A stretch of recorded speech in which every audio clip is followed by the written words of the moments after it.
샬롬, 안녕하세요. 7셀의 신혜은입니다. 어쩌면 너무 솔직하게 말하는 저 때문에 어머님이 많이 당황스러울지도 모를 것 같아요. 근데 벌써 눈물. 김장 준비로 정신없는 중에 사모님께서 전화를 하셨어요.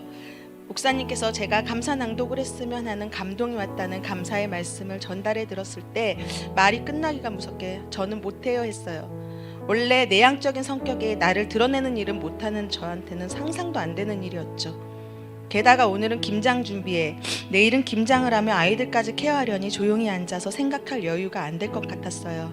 사모님께서는 그래도 잘해낼 것 같다시면서 조금 더 생각해보고 연락 달라고 하셨어요. 조금 있다가 다시 거절해야겠다 생각하고 일을 하는데 계속 머릿속에서는 감사의 사모함이 올라와서 주님께 맡기자 하고 준비하게 되었습니다. 저는 돌쯤에 시골에 보내져서 거의 9년쯤 할머니 할아버지 손에서 자랐어요.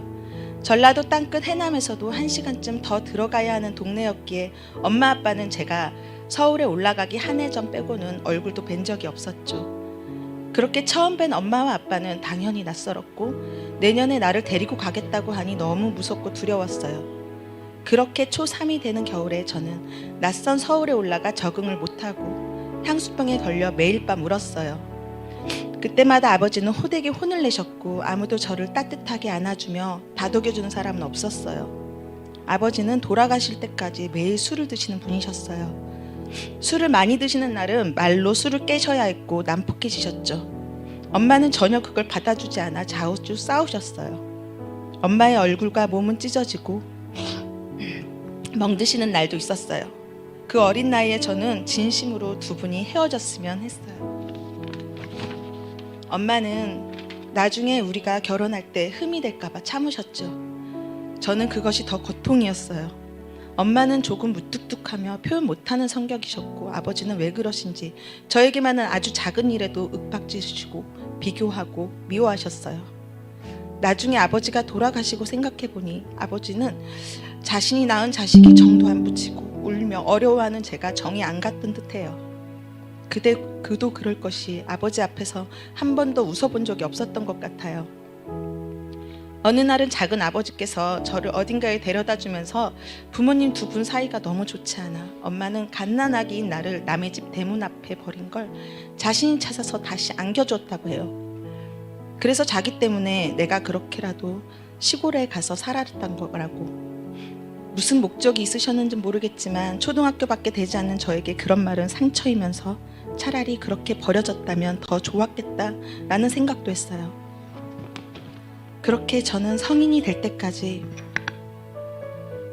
아버지 눈 한 번 못 마주치며 꾸지람 속에 죽지 못해 그럭저럭 살았어요.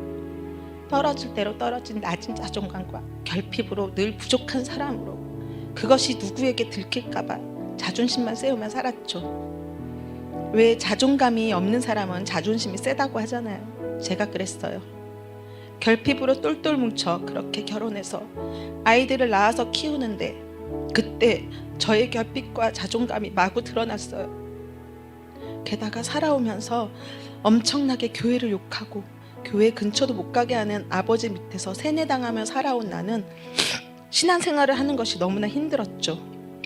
그것도 엄청난 정제와 바쁜 교회 스케줄을 소화시키려니 시어머니의 눈치를 보며 억지로 겨우겨우 다녔어요.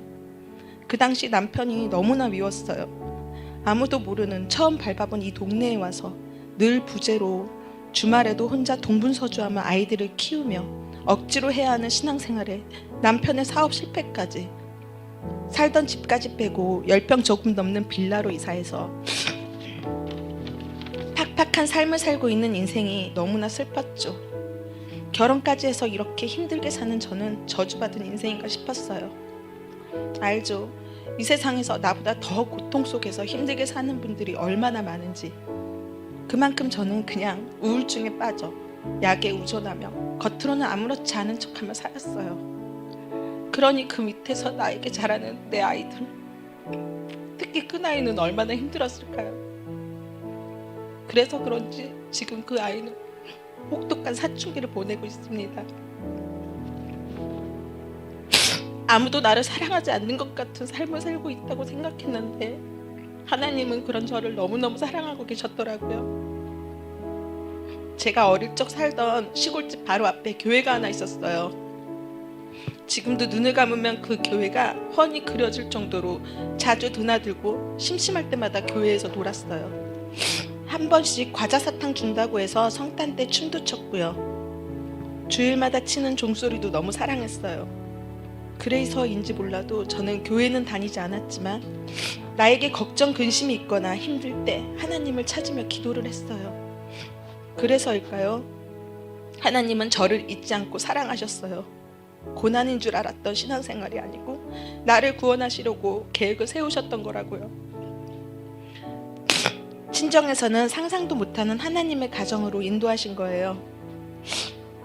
주님이 저에게 너무 귀한 만남의 복을 주셔서 귀한 시어머니와 남편을 만나게 해주셨구나. 그것을 깨닫고 감사의 눈물을 며칠 동안 쏟아냈어요. 그동안의 나의 결핍과 고된 삶에 감사와 사랑으로 채워주셨죠.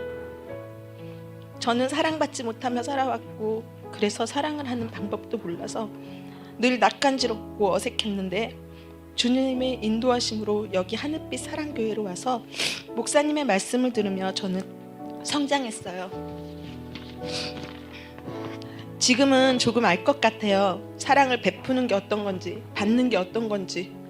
우리 하늘빛 사랑교회의 많은 집사님들이 저를 따뜻하게 바라봐 주시고 예뻐해 주시는데 처음에는 인사치레겠지 조금은 부담스러워하며 깊게 생각하지 않았는데 지금은 그렇게 사랑해 주시는 게 너무나 감사하고 내가 더 사랑해 드리고 싶다는 생각을 해요.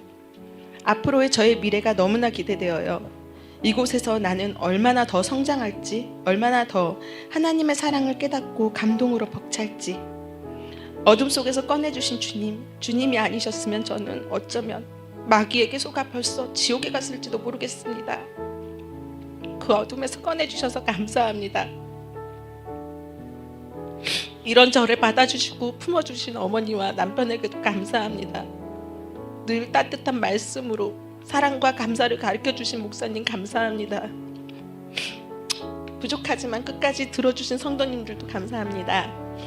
모든 나날에 감사가 넘치는 삶을 살아가시길 기도하겠습니다.